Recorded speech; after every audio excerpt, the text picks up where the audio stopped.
नमस्कार। माझे मनोगती इस उपक्रम में आप सबका स्वागत है। हम पुराणाम सर्वशास्त्राणाम इस शीर्षक के अंतर पुराणों की चर्चा कर रहे हैं। आज हम जो 8वां पुराण है अग्नि पुराण, उसके बारे में चर्चा करेंगे।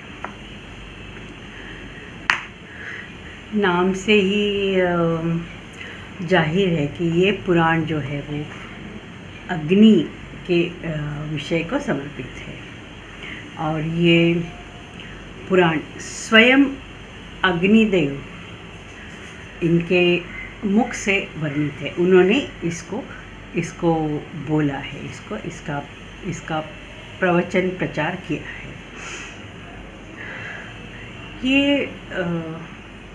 ये पुराण बहुत ही, उसमें कंटेंट जब हम कहेंगे यहाँ की बहुत ही ज़्यादा कंटेंट है। पूरा जो इन्फॉर्मेशन कंटेंट विषय, इससे ये पूरा भरपूर है। यहाँ इसमें 383 अध्याय है और यहाँ बहुत अनेक हर एक अध्याय में अनेक विधाओं का वर्णन किया गया है। स्वयं अग्निदेवता ने यहाँ कहा है कि ये जो पुराण है, इस पुराण में सभी विद्याओं का वर्णन किया गया है। यहाँ अग्निदेव स्वयं कहते हैं कि आग्नेये हि पुराणेऽस्मिन् सर्वा विद्या प्रदर्शिता। ये जो 51वां जो अध्याय है उसमें स्वयं अग्निदेव ने कहा है। इसका अर्थ है कि इस अग्नि पुराण में सभी विद्याओं का वर्णन है। एक भी विद्या या ऐसे नहीं है कि यहाँ जिसका वर्णन है। इसके लिए ये पुराण छोटा होने के बावजूद वो बहुत भरपूर विद्या और कंटेंट से भरा हुआ है। ये जो पुराण अग्नि पुराण है, ये अग्निदेव ने महर्षि वशिष्ठ को कहा है, यह पुराण सुनाया है। इसके प्रवक्ता है अग्निदेव और शिष्य जो है, सुनने वाले जो है वो महर्षि वशिष्ठ है। यहाँ पद्म पुराण में पुराणों को भगवान विष्णु का विग्रह कहा है और मूर्ति रूप कहा है, जबकि अग्निदेव ने अग्नि पुराण को भगवान हरि का बाया चरण बताया है। इसका महत्व इतना ज़्यादा है इस पुराण का। इस पुराण के अंतर्गत जो अवतार है, दशावतार है, इसकी कथाएं सबसे पहले आती है। मत्स्य, कूर्म विष्णु के जो अवतार है, वराह, ये दशावतार है। इसमें वराह, वामन, परशुराम, राम, कृष्ण, बुद्ध, कल्कि, ये सब दशावतार का यहाँ वर्णन आता है। यहाँ रामायणों को जो 7 कांड है, इस सब कांड जो है इनकी कथा संक्षिप्त रूप से आती है। उसके बाद में प्रभु रामचंद्र का जो वंश का वर्णन है, जो पुराणों के जो लक्षण है, वहाँ वंशानुरीति है, उसमें भगवान राम के वंश का वर्णन है यहाँ। वैसे ही भगवान श्री कृष्ण के जो चंद्रकूल के वंश है, उसका वर्णन है। महाभारत के सभी पर्वों की जो कथा है वो संक्षिप्त रूप से यहाँ आती है। सृष्टि का वर्णन, हर एक लक्षण जो है, पंचलक्षण है, हर एक पंचलक्षण का कुछ न कुछ काफ़ी सारा कंटेंट इसमें है। उसके बाद में ध्यान, स्नान, संध्या, पूजा, होम, इन विधियों का वर्णन है। मुद्राओं के लक्षण, जो मुद्रा शास्त्र है उसका वो अभी अभी तो बहुत ही वो प्रचलित है, बहुत लोग उसका मेडिटेशन के लिए वगैरह उसका इस्तेमाल करते हैं। उसका उसका बहुत महत्व है मुद्राओं का। उस मुद्राओं के लक्षण यहाँ दिए गए हैं। दीक्षा विधि, अभिषेक विधि, सॉरी, उसके बाद में दीक्षा, जो संन्यास दीक्षा दी जाती है, उससे उसके जो उसमें जो स्टेप्स है, इस सभी स्टेप का वर्णन यहाँ दिया गया है। देवालय का जब निर्माण करते हैं तो देवालय का निर्माण किस तरह से करना चाहिए, उसका जो वास्तुशास्त्र है उसका वर्णन यहाँ दिया गया है। और उसमें भू परिग्रह विधान, वो ज़मीन है वो कैसी है, किस तरह से उसको चूज़ करनी चाहिए, कौन सी ज़मीन पे मंदिर बनाना चाहिए। शिलान्यास, उसकी जो भूमि पूजा है वो किस तरह से करना है। प्रासाद लक्षण, प्रासाद का मतलब यहाँ भवन है या देवालय है या मंदिर है, वो मंदिर के जो लक्षण होते हैं, मंदिर का पूर्व द्वार, पश्चिम द्वार, दक्षिण द्वार कहाँ होना चाहिए, उसका वर्णन बहुत सुंदर तरीके से यहाँ दिया गया है। देवताओं की स्थापन करने की जो विधि है, वो विधि का यहाँ विधिवत और बहुत ही विस्तार से वर्णन है। जो अलग अलग देवों की प्रतिमाएं हैं, उसके लक्षण, वो देवताओं को जब स्थापन करते हैं, वो प्रतिमा को स्थापन करते हैं, तब कौन से दिन में कहाँ करना है, इसके बारे में बहुत ही विस्तार से यहाँ दिया गया है।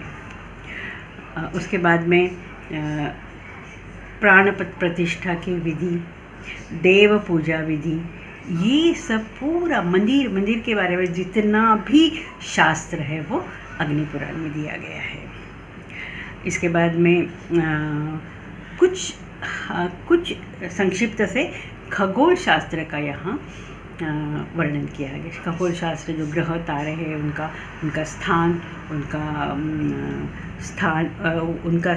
उनके जो मानव जीवन में उनके जो इफ़ेक्ट्स होते हैं, इसके बारे में दिया गया है।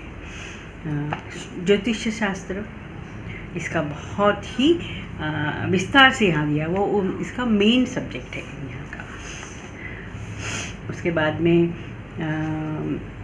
ये संवत्सरों के नाम दिए हैं, जो संवत्सर है इसके नाम दिए हैं, और संवत्सरों का जो काल है, वो काल कल्प, उसके बारे में भी यहाँ विस्तार से बताया गया है। उसके बारे में जो षटकर्म है, जो कुछ कर्म है, जो हम कहते हैं मंत्र है या तंत्र है, या अभी जो श्री यंत्र होता है, वो यंत्रों के बारे में यहाँ बताया गया है। और जैसे ही मंदिर के बारे में, मंदिर के वास्तुशास्त्र के बारे में बताया है, वैसे ही जो हमारे नॉर्मल कॉमन घर होते हैं, उस घर के लिए, उस घर का वास्तुशास्त्र, उसका होम विधि, उसके बारे में बताया गया है। उस कौन से अभी तो वास्तुशास्त्र का वास्तुशास्त्र की बहुत सारी चर्चा है और बहुत सारे लोग उसको अपनाते हैं। तो ये वास्तुशास्त्र, जैसे मंदिर का, घर में जो मंदिर होता है, उसका दिशा क्या होनी चाहिए, डायरेक्शन क्या होनी चाहिए, या पानी कहाँ होना चाहिए, अग्नि कहाँ होना चाहिए, जो आज हम देखते हैं, आज हम काफ़ी सारा उसका प्रचलन चल रहा है, तो वो इसमें अग्नि पुराण में दिया गया है।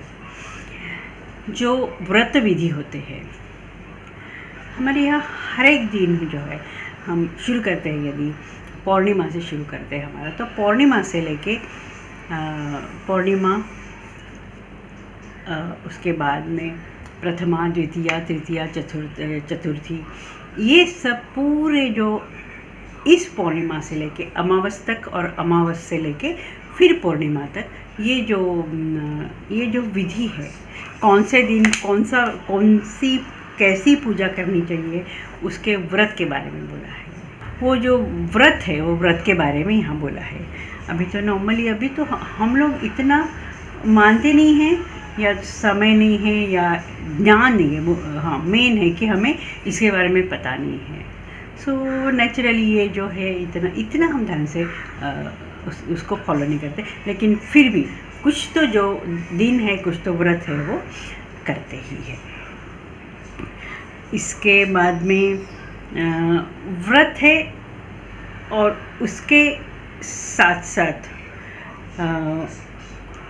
जो शकुन होते हैं, अपशकुन होते हैं, जो कि मुझे शायद 4-5 हमारे पीढ़ी के पहले वो लोग बहुत अच्छी तरह से उसको फॉलो करते थे कि कौन से समय पे बाहर निकलना है काम के लिए, कौन से समय पे, और कौन से मुहूर्त में निकलना है। ये काफ़ी सारी चीज़ें मानते थे। अभी तो धीरे धीरे ऑलमोस्ट समाप्त हो ही गया है यही।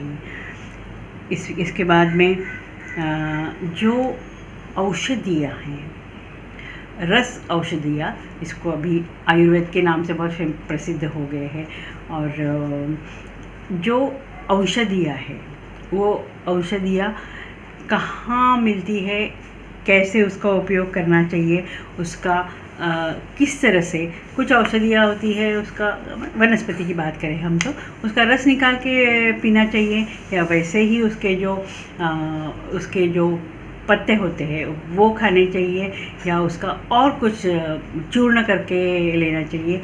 इसका बहुत ही सुंदर यहाँ वर्णन किया गया है। जो शुभ वृक्ष है, जैसे तुलसी है, नीम है, आम है, ये जो वृक्ष है, उस वृक्ष का आयुर्वेद में क्या है, आयुर्वेद तो अभी आया है, लेकिन अभी आया है, ये अग्नि पुराण में ही उसके बारे में पूरा वर्णन किया गया है। इसको उसको बहुत सुंदर नाम दिया है, वृक्षायुर्वेद। आयुर्वेद है, यहाँ वृक्षायुर्वेद है। पूरे जो वृक्ष है वो पूरे वृक्ष का यहाँ वर्णन किया है। और इसका उपयोग जो है वो काफ़ी सालों से, क्या पुराणों से उसका उपयोग हमारे यहाँ चल रहा है, और आज भी इसका उपयोग हो रहा है। यहाँ जो हमारे जानवर है, एनिमल्स है, जो एनिमल्स क्या हम डोमेस्टिक एनिमल्स उसको कहेंगे, जिसका हम उस एनिमल्स का जो है उसका उपयोग करते हैं, जैसे अश्व है, घोड़ा, गज है, हाथी है, उसके बाद में कुत्ता है, नाग है। और नाग, इनके सब स्वभाव का वर्णन, उनके रखरखाव कैसे करना चाहिए, उनको खाना क्या देना चाहिए, उनको किस तरह से उनका इस्तेमाल हम कर सकते हैं। इस्तेमाल या यूज़ हम नहीं कहेंगे, लेकिन वो हमारे जीवन में किस तरह से उपयोगी है। इसके बाद में सर्प और नाग, इनका जो इनके दंश है, तो उसको क्या वो दंश है, तो उसके बाद में उसको किस तरह से मेडिसिनल उसको किस तरह से ठीक करना चाहिए। और इसमें एक विभाग है, एक अध्याय है, उसमें सर्प और नाग दोनों अलग अलग है। सर्प और नाग, इनका जो विष है, वो विष, उनकी औषधि उपयोगिता क्या है, और वो जो उनका जो विष है वो किस तरह से हम लोग निकाल सकते हैं, इसके बारे में बहुत ही। और मेन यहाँ ये दिया है कि यहाँ इस अग्निपुराण में, बाकी पुराणों में हम ये शायद इतने विस्तार से बताया नहीं, लेकिन यहाँ इस सभी का चित्र रूप से, उस वक्त चित्र रूप से वर्णन किया है। तो किस तरह से वो नाग को पकड़ना है, उसको किस तरह से उसको उसके जो विष है वो निकालना है, किस तरह से, ये सब बारीक और छोटी छोटी बातें दी गई हैं यहाँ। उसके बाद में जो यहाँ जो मंत्र है, पाशुपत मंत्र है, रुद्र मंत्र है, गणपत्य मंत्र है, इन सब मंत्रों का उच्चारण जो सामवेद में आता है, और सामवेद से उसका रस निकाल के यहाँ उसको दिया है कि उस तरह से किस तरह से उसको उच्चारण करना है। इसके बाद में एक अलग ही यहाँ विभाग है, वो है नाट्यशास्त्र। नाट्यशास्त्र, काव्यशास्त्र, इसका विस्तार से बताया। एक अग्निपुराण और इसका ऐसे डायरेक्ट कुछ संबंध नहीं है, लेकिन जबकि ये कंटेंट के हिसाब से फुल इसमें बहुत सारी इन्फॉर्मेशन दी है, इसके लिए इन्होंने ये भी विषय लिया है, नाट्यशास्त्र। और व्याकरण, शब्दकोश, प्रलय का वर्णन, नरक का वर्णन, योगांग, इसके बाद इसको भी उन्होंने यहाँ टच किया है। भगवद गीता का भावार्थ यहाँ दिया है इस अग्निपुराण में। यमगीता, ये यमगीता नाम की गीता, बहुत सारी गीता होती है, वैसे यमगीता है। इसके बारे में इसका पठन और पाठन किस तरह से करना है, इस तरह से यहाँ इसका वर्णन किया गया है। और जो श्रवण दान, इसका महात्म्य बता के यहाँ जो अग्निपुराण है, साक्षात अग्नि देवता, इसको समाप्त करते हैं। वो टैबलेट के रूप में हम कहेंगे कि सारा जो ज्ञान है यहाँ टैबलेट के रूप में दिया है। पूरा जो अग्निपुराण पढ़ने के बाद एक भी विषय ऐसे नहीं है कि इस पुराण में नहीं है। अग्निपुराण में काफ़ी सारी कथाएं हैं। उसकी एक जो थोड़ा प्रसिद्ध कथा है, सब जानते हैं, वो कथा के बारे में हम सुनेंगे। जड़भरत और सौवीर नरेश, इनके बारे में ये कथा है। राजा जो भरत है, राजा भरत शालिग्राम क्षेत्र में उसका राज्य था, और राजा भरत जो है वो भगवान वासुदेव का बहुत भक्त था, और उनकी पूजा आराधना, उपासना, तपस्या सब वो करता था, और बहुत ज़्यादा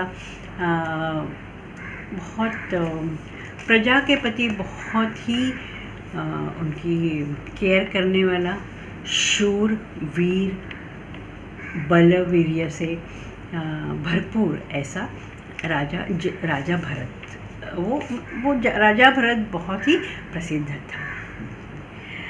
अभी राजा भरत एक बार बाहर शिकार करने के लिए गया, तो उनको एक छोटा सा शावक मतलब जो हिरण का जो बच्चा है उसको मिला, और वो हिरण का बच्चा लेके वो अपने राजधानी में आ गया, और उसके प्रति वो राजा भरत का इतना उसका मोह हो गया, आसक्ति हो गया कि वो हर वक्त वो शावक के बारे में ही सोचता था, शावक के साथ खेलता था, वो शावक के प्रति पूरा आसक्त हो गया। अभी वृद्धावस्था आ गई, और उसने अपना उसका अंत आ गया। तो लेकिन वो अंत समय भी वो शावक के बारे में ही सोच रहा था, इसके लिए वो हिरण के बारे में, वो मृग के बारे में, तो उसको जो अगली योनि जो मिली वो मृग की योनि मिली। लेकिन उसकी तपस्या इतनी गहरी थी कि उसको वो पिछले उसके जन्म का, वो राजा के जन्म का वो योनि का सब याद था। थोड़े दिन बाद वो जो मृग योनि में जो राजा था, वो उसकी मृत्यु हो गई, और राजा जो है उसका अगला जन्म जो है एक ब्राह्मण कुल में हुआ। उनको जो अद्वैत ज्ञान था उसका पूरा उनको बोध था, और उन्होंने बहुत सारा ज्ञान, तपस्या, जो ब्राह्मणों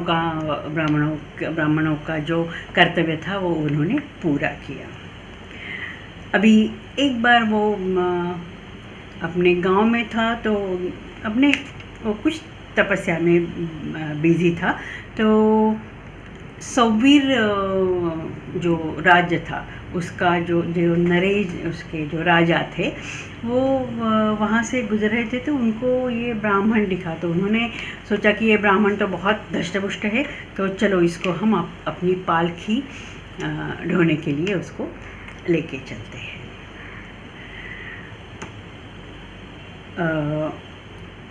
अब ये जो राजा जो है, अपने राजा भरत, वो पालकी ढोने के काम में लग गए। अभी पालकी ढोएंगे मतलब वो तो सेवक ही हो गए। तो वो जो सौवीर के जो राजा थे, वो नरेश थे, वो ऑफ कोर्स वो उनको बहुत उनको मतलब कभी डांट देते थे या कभी उनको गुस्सा भी करते थे। तो एक बार जब उनकी पालकी ढो रहे थे तो उनकी जो गति थी वो मंद थी, तो धीरे वो चलते थे। तो उसके बाद में बाकी जो 3 कहार थे वो जल्दी फास्ट चल रहे थे, लेकिन इनकी गति जो मंद थी। तो राजा ने देखा कि ये जो पालकी जो है वो इतनी धीरे चल रही है, क्योंकि ये जो नया सेवक है वो पालकी वो उस जो वेग है उसके साथ नहीं चल रहा था। तो उनको बहुत गुस्सा आ गया और उन्होंने कहा, बहुत उसको गुस्सा किया और उन्होंने बोला कि तुम्हारी गति इतनी मंद क्यों है? तुम दिखते तो धष्टपुष्ट हो और तुम क्या इतना सा चलने के लिए तुम थक गए हो और इतना से परिश्रम तुमको सहा नहीं जाता है। तुम तो बहुत मोटे ताजे दिखते हो, फिर भी क्यों तुम्हारी गति मंद है? अब ये जड़ भरत, इनका नाम अभी जड़ भरत हो गया, राजा भरत, जड़ भरत, और अभी वो ब्राह्मण के रूप में थे। तो उन्होंने बहुत मतलब ब्राह्मण थे, पहले से तपस्या करते आ रहे थे, हरि भक्त थे, तो उनको पूरा जो ज्ञान है वो उन्होंने वो राजा सौवीर नरेश था उनको ज्ञान बताया, मतलब उनके मुंह से निकल गया ये ज्ञान। तो बहुत उन्होंने जड़ भरत ने बहुत सुंदर तरीके से राजा वो नरेश को पूरा मानो उनको पूरा ज्ञान दे दिया। उन्होंने कहा, राजन, न मैं मोटा हूँ, न मैंने तुम्हारी पालकी ढोई है, न मुझे थकावट आई है, न परिश्रम करना पड़ रहा है, और न मुझ पर तुम्हारा कुछ भार है। बहुत सुंदर तरीके से बोला है। पृथ्वी पर दोनों पैर है, पैर पर जंगाएँ, जंगाएँ के ऊपर उरु, उरु के ऊपर उदर, पेट है, उदर के ऊपर वक्षस्थल, भुजाएँ, कंधे, और कंधों के ऊपर यहाँ पालकी रखी है। फिर मेरे ऊपर यहाँ कौन सा भार है? इस पालकी पर तुम्हारा कहा जाने वाला यह शरीर रखा हुआ है। वास्तव में तुम वहाँ हो, मैं यहाँ पृथ्वी पर हूँ, ऐसा कहा जाता है। यह सब मिथ्या है। सौवीर नरेश, मैं, तुम तथा जितने भी जीव हैं, सबका भार पंचमहाभूतों द्वारा ढोया गया है। ये पंचमहाभूत गुणों के प्रवाह में पड़कर चल रहे हैं। भोपाल शिरोमणि, यदि मुझ आत्मा से भिन्न कोई भी पृथक सत्ता रखता हो तो यह मैं हूँ, यह दूसरा है, ऐसी बात भी कही जा सकती है। वास्तव में पर्वत, पशु तथा वृक्ष आदि का भेद सत्य नहीं है। शरीर दृष्टि से ये भेद प्रतीत हो रहे हैं। सबके सब कर्मजन्य है। संसार में जिसे राजा या सेवक कहा गया है वह तथा और इस तरह से जितनी भी संज्ञाएं हैं वे कोई निर्विकार सत्य नहीं है। भूपाल, तुम संपूर्ण लोक के राजा हो, तुम अपने पिता के पुत्र हो, शत्रु के लिए तुम शत्रु हो, पत्नी के लिए तुम पति हो, और तुम्हारे पुत्र के लिए तुम पिता हो। इतने नाम होते हुए भी मैं तुम्हें क्या कहकर पुकारूं? पृथ्वीनाथ, क्या यह मस्तक तुम हो? लेकिन जैसा तुम्हारा मस्तक है वैसे ही उदर भी है, तो क्या तुम उधर हो? तो क्या इन पैर आदि अंगों में से तुम कोई हो?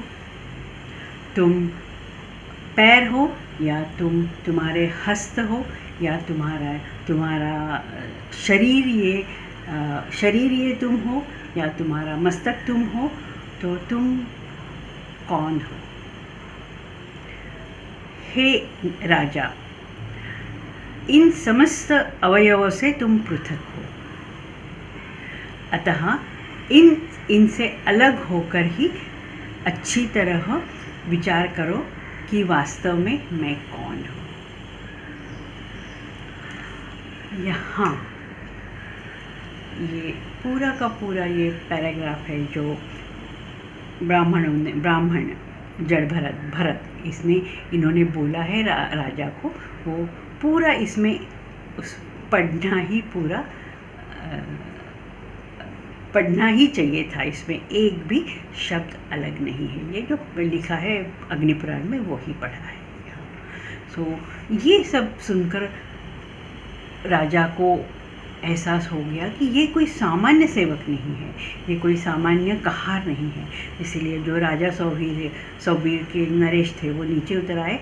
उन्होंने उस ब्राह्मण को नमस्कार किया और बोला कि हे प्रभु, मैं ज्ञान पाने के लिए कपिल ऋषि के पास जा रहा था, लेकिन मुझे अभी लग रहा है कि आप ही कपिल मुनि के रूप में मेरे सामने आए। और उन्होंने बहुत उसकी क्षमा मांगी और उनको अपना गुरु बनाया। तो इस तरह से ये कहानी इसमें आती है। इसमें तो 1-2-3 बातें आ रही है कि बहुत आसक्त नहीं होना चाहिए। इतना आसक्त हो जाओगे तो तुम बाद में दूसरे जन्म में वही तुमको जन्म लेना पड़ेगा। अच्छा, दूसरा, किसी को भी कनिष्ठ नहीं मानना चाहिए। वो ब्राह्मण दिख रहा था, मोटा ताज़ा दिख रहा था उनको, इसके लिए उसने उसको सेवक कहार बना के उसको अपनी पालकी ढोई, लेकिन वास्तव में वह एक तपस्वी ज्ञानी राजा था। तो बहुत सुंदर पुराण है ये, बहुत सुंदर पुराण है। एक पुराण, अब यदि पुराणों में कोई एक ही पुराण हमको अभ्यास करना है तो वो है अग्नि पुराण। उसमें सब प्रकार का। आज हम यही रुकते हैं। अगली क्लास में हम अगले पुराण के बारे में बात करेंगे। नमस्कार।